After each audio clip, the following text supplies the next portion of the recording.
Assalamualaikum warahmatullahi wabarakatuh. Gimana rasanya tahun terakhir sekolah? Stres ya? Reaksi, reduksi, dan oksidasi adalah pembahasan kita pada hari ini. Materi pembahasan kita adalah pengertian reaksi redoks, ciri-ciri reaksi redoks, fungsi reaksi redoks, dan pembahasan hasil kesimpulan. Pengertian reaksi redoks. Reaksi redoks adalah reaksi kimia yang terjadi dari gabungan reduksi dan reaksi oksidasi. Reaksi redoks mencakup semua proses kimia di mana atom melibatkan perubahan keadaan bilangan oksidasi atau yang disebut juga biloks. Pada suatu reaksi kimia yang lengkap, reaksi oksidasi akan selalu diikuti oleh reaksi reduksi sehingga reaksi yang terjadi dikenal dengan istilah reaksi redoks. Reduksi dan oksidasi. Reduksi sendiri merupakan reaksi penurunan elektron sehingga terjadi penurunan bilangan oksidasi yang disebut pelepasan oksigen. Dan oksidasi sendiri adalah reaksi penerimaan kenaikan elektron sehingga terjadi peningkatan bilangan oksidasi. Nah, kalau reduksi itu penurunan, kalau oksidasi itu kenaikan. Itu aja beda. Fungsi reaksi redoks untuk memahami fenomena korosi logam dan cara pencegahannya. Jadi cara pencegahan karatan gitu ya. Ya. 2. Penggunaan lumpur aktif untuk mengolah limbah. 3. Mengetahui reaksi fotosintesis. 4. Oksidasi makanan dalam sel. 5. Mur dan baut diberi lapisan zinc, di mana lapisan itu terdapat proses oksidasi logam zinc dan reduksi pada bagian kation.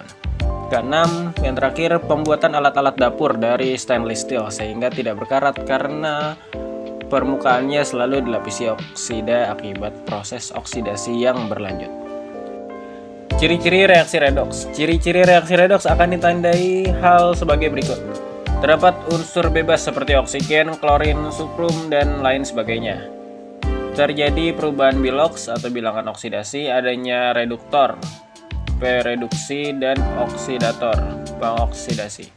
Sel elektrokimia. Sel elektrokimia adalah tempat terjadinya aliran elektron yang ditimbulkan oleh konversi energi kimia menjadi energi listrik atau sebaliknya. Hal ini dimungkinkan dengan pemisahan reaksi oksidasi dan reaksi reduksi. Terdapat 2 macam sel elektrokimia, yaitu sel volta dan sel elektrolisis. Yang pertama, sel volta adalah sel elektrokimia yang melibatkan reaksi redoks spontan dalam menghasilkan arus listrik. Kedua, sel elektrolisis adalah sel elektrokimia yang melibatkan reaksi redoks tidak spontan dan memerlukan arus listrik keluar. Persamaan sel volta dan sel elektrolisis. Yang pertama, reaksi oksidasi berlangsung di anode dan reaksi reduksi terjadi di katode. Pada rangkaian luar, elektron mengalir melalui kawat dari anode ke katode. Elektrolit merupakan zat yang mengantarkan listrik di dalam sel. Arus listrik dibawa oleh anion ke anode, oleh kation ke katode. Mungkin kamu pernah mendengar cerita tentang putri salju yang keracunan akibat memakan buah apel dari si penyihir. Dari cerita itu, lalu kita berpikir, apakah buah apel yang dimakan oleh si putri salju sama dengan apa yang sering kita takutkan ketika melihat buah yang sudah berubah warna? Sebenarnya, apakah bagian buah itu masih bisa kita makan? Kalaupun iya, apakah kita akan keracunan seperti yang ada di film-film? Tahukah kamu bagaimana buah apel yang kita biarkan bisa berubah warna? Apakah karena buah tersebut disuap oleh si penyihir? Tentu saja bukan. Buah yang berubah warna terjadi karena adanya reaksi kimia antara senyawa dalam buah dengan oksigen yang ada di sekitarnya.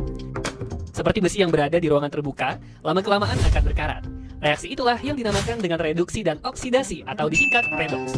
Ketika buah apel dibiarkan di ruangan terbuka, maka enzim yang ada di dalam buah akan bereaksi dengan oksigen yang dapat mengakibatkan sel-sel di dalamnya menjadi rusak dan oksigen di udara dapat masuk, sehingga menyebabkan pigmen warna pada buah berubah menjadi kecoklatan. Lalu, apakah kita akan keracunan jika memakannya? Tentu tidak. Namun, jika buah apel dibiarkan terlalu lama atau sampai berhari-hari di ruangan terbuka, maka kandungan nutrisi pada buah juga ikut berkurang. Dan jika hal itu terjadi, bukan nutrisi lagi, melainkan bakteri dan kuman juga masuk ke dalam mulut kita. Bisa-bisa kamu akan sakit perut berhari-hari loh. Nah, sekarang kita sudah tahu kenapa perubahan warna pada buah apel bisa terjadi. Maka dari itu, kamu bisa simpan bagian buah yang tersisa di suhu yang dingin agar dapat mengurangi perubahan kadar oksidasinya. Siapa tahu bisa jadi penolong kamu di akhir bulan ya.